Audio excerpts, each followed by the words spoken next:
படைத்தலைவன் படம் அருமையா வந்திருக்கு. ம். ஃபர்ஸ்ட் உள்ள படத்துல கூட உடம்பெல்லாம் கொஞ்சம் பெரிய உடம்பா இருந்து ம். படத்துக்கு கொஞ்சம் மேட்சிங் ஆகாம இருந்தது. இந்த படத்துக்கு அந்த யானைக்குள்ள கதாபாத்திரத்தை அருமையா நடிச்சிருக்காரு. படமும் அருமையா வந்திருக்கு. ஓகேண்ணா. இந்த படத்துல உங்களுக்கு பிடிச்ச சீன் என்னண்ணா? படத்துல வந்து அவர் ரீஎன்ட்ரி கொடுக்கறதுலேருந்து அந்த யானையோட பழகுறது, ம். இதெல்லாம் வந்து கும்கியை வச்சு நம்ம இது பண்ணக்கூடாது. ம். கும்கியோட இது ஒரு மேல படியா எடுத்துருக்காங்க. மேல் ஆமா, படியா இந்த படம் வந்து கும்கி மாரி இருக்கும்னு பாத்தீங்கன்னா ட்ரைலர்ல நிறைய பேர் சொல்லியிருந்தாங்க. இப்ப இந்த படம் வெளிவந்ததுக்கு அப்புறம் எப்படி இருக்கு?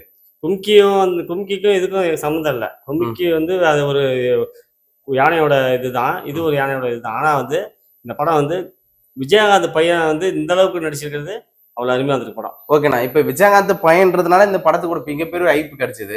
இப்ப விஜயகாந்த் ஐயா அவர்கள் இருந்தானா என்ன சொல்லியிருப்பாரு இந்த படத்தை பார்த்துட்டு? இந்த படத்தை பார்த்துட்டு பெஸ்டா பண்ணிருக்காரு அப்படின்னு நல்லா பாராட்டி இருப்பாரு.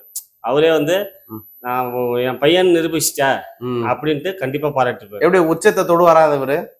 தாராளமா இந்த படத்துல இருந்து அவருக்கு மேல மேல நல்ல வாய்ப்பும் கிடைக்கும். பட வாய்ப்புகள் நிறைய வரும். நல்ல கதாபாத்திரமும் சேர்ந்து நடிப்பாரு. இந்த படத்துல நிறைய பேர் யாருன்னு நடிச்சிருக்காங்க? நிறைய வந்து பாத்தீங்கன்னா அந்த சில புதுமுகம் தான் போட்டிருக்காங்க. ஆனா வந்து புதுமுகமே தெரியாது. எல்லாருமே பார்த்தோன்னா விஜயகாந்த் பாடல் பார்த்தா நிறைய இடத்துல யூஸ் பண்றாங்க. விஜயகாந்த் வர மாதிரியே பார்த்தீங்கன்னாக்கா நிறைய யூஸ் பண்றான். அப்படிப்பட்ட விஜயகாந்த் அவங்க பையன் படத்துல விஜயகாந்த் அண்ணா அவர்கள் வராரா? தாராளமா வராரு. அது அவர் என்ட்ரி வந்து கொடுக்கறதே வந்து அவருடைய அவங்க அப்பா பாட்டு மூலியமா தான். அவர் இந்த பாட்டு நல்லா அருமையாகவும் மக்களுக்கு ரீச் ஆன பாட்டு தான். இதுல நல்ல ஹீரோயின் நல்ல பக்காவான ஹீரோயின் போட்டிருக்காங்க. அவங்க வந்து நல்ல கதாபாத்திரம் நடிச்சிருக்காங்க. அவங்க வந்து தியேட்டர்ல பாத்தீங்கன்னா இந்த கதாபாத்திரம் ஏத்த மாதிரி கரெக்டா இருக்குமான்னு நீங்க தெரியும். படம் சூப்பரா வந்திருக்கு. ஓகேண்ணா. இப்ப விஜயகாந்த் அண்ணா தவிர்த்துட்டு யாரெல்லாம் இந்த படத்துல யாரெல்லாம் நடிச்சிருக்காங்க? விஜயகாந்த் படத்துல பையன் படத்துல நிறைய கதாபாத்திரம் நடிச்சிருக்காங்க. இதுல ஒரு பெரிய நடிகரும் நடிச்சிருக்காரு.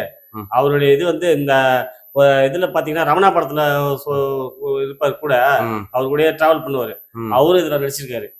அவர் வந்து விஜயகாந்த் பையனுக்கு சப்போர்ட்டாவும் நடிச்சிருக்காரு.